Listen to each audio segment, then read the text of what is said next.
Hello my friends, in today's video we're discussing instructional design academies, bootcamps, and coaching programs. New programs like this go live every single month, and it may be getting difficult for people to figure out which of these programs is best for them. So that's why in this video we'll discuss how to assess a program like this and figure out if it will help you achieve your goals. So stay tuned and we'll dive right into it.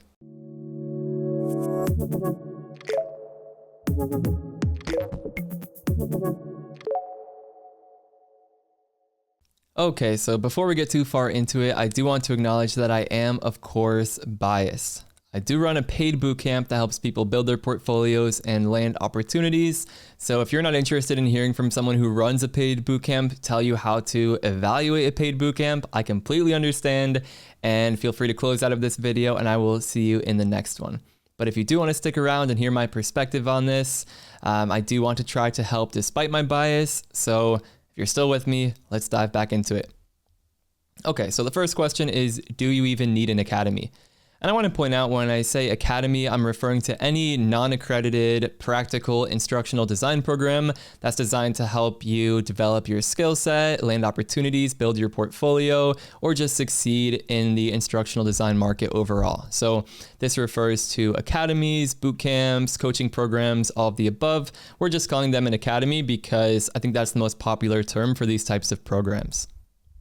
Okay, so I think the obvious answer here is that no, you do not need an academy if your goal is to transition into the field. There is a ton of free content out there. You probably know that if you're here on YouTube watching this. So much content on YouTube, LinkedIn, free communities, volunteers who are donating their time for one-on-ones and coaching. There are a lot of free resources out there. It may take a little bit longer to piece them together and discover them, but they are definitely out there and people do succeed without paying a dime in this space. So that being said, if someone does tell you that you need a paid program to become an instructional designer or get an ID job, that's a red flag, right? I don't think anyone is saying that. I would hope nobody is saying that, but if you ever do come across that, probably scratch your head and take pause because you do not need to do a paid program to become an ID. That's for sure.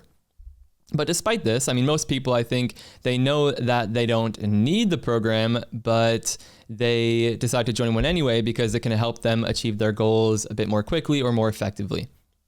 So let's dive into it.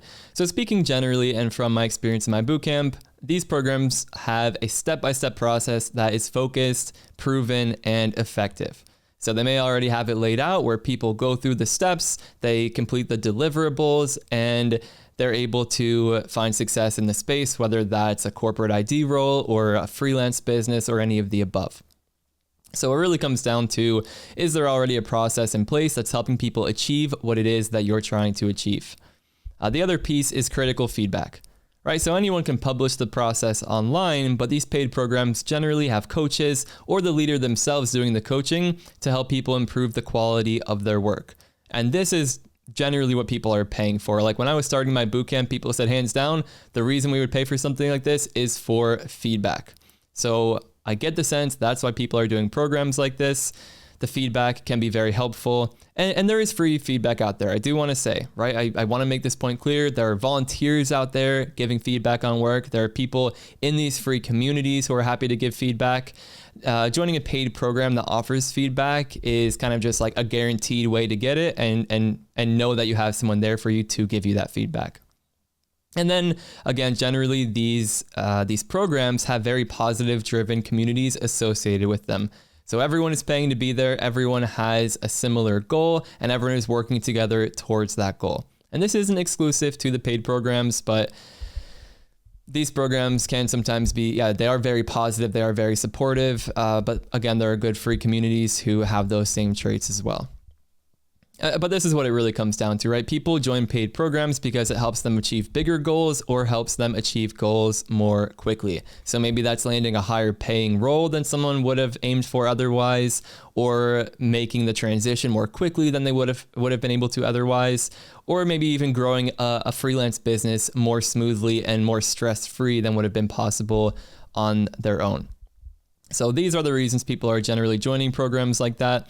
And if you're like, oh, I can do all of this for free on my own with the content out there, Exactly. Yeah. There's no one right way to do this. Some people, they want to pay for that extra support and that extra push to aim higher and have that structure so they can just log on and say, this is what I need to do that day.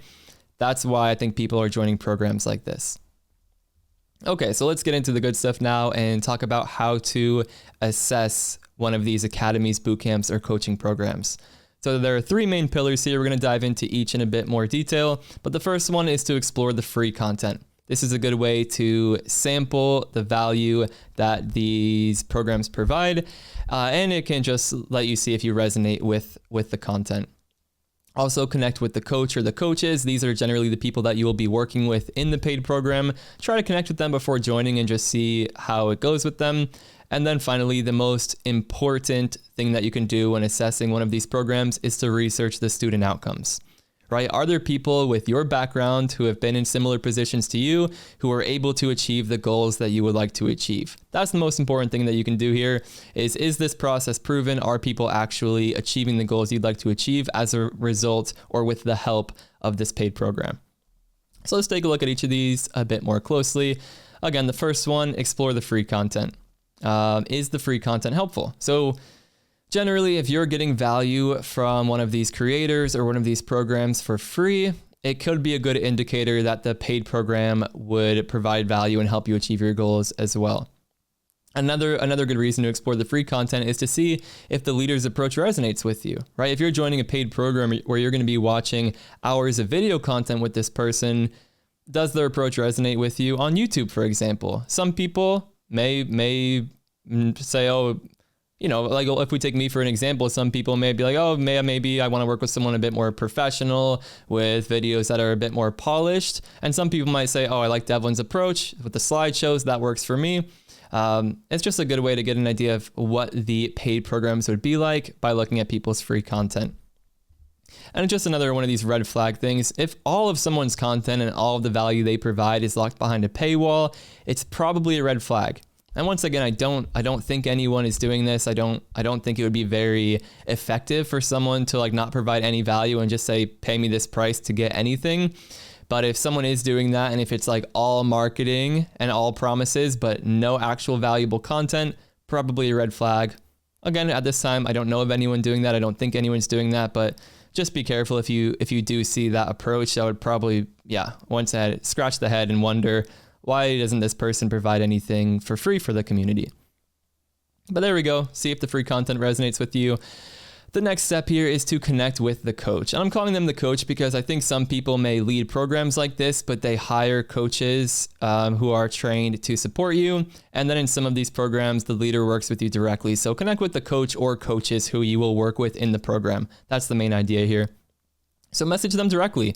Ask questions you may have about the program or about the industry overall, and just see if these people are responsive or helpful, do they seem like someone you would want to work with? I think that's what it really comes down to, because not everyone is going to get along with everyone. People have different approaches, people have different backgrounds, and some people's approach may be a better fit for what you're looking for than other people's. So that's why it's good to reach out to these people, see what it's like talking to them. Do you want them giving feedback on your work? Do you want them on coaching calls with you? And if it's not a good fit, no worries, right? Like it's not everyone's not going to be a good fit for everyone. So it's really finding what and who works best for you. Okay, and of course, the final and most important thing we can do when assessing one of these programs is to research the student outcomes. Right? What is the quality of the work of the people who are completing these programs, if that's what you're looking for? If you're not looking to improve the quality of your work and you just want to land a role ASAP, there may be some coaches out there who are trained to help you reposition your past experience and land a role without even creating great work. And maybe that's okay if that's what your goal is. But I imagine most of you who are considering programs like this do want to improve your skill set. So look at the skill sets of the people who are completing the program, right? Look at their portfolios if you can see them. Look at the projects they've created. These things will give you a pretty good idea of what you can expect to create at the program's completion or after completing it. The next thing to look at here, since generally a lot of these people are looking for that transformation when they join a program like this, they're looking to land new opportunities, whether that's a great full-time role or growing a freelance business. What kind of opportunities are people landing who are completing these programs?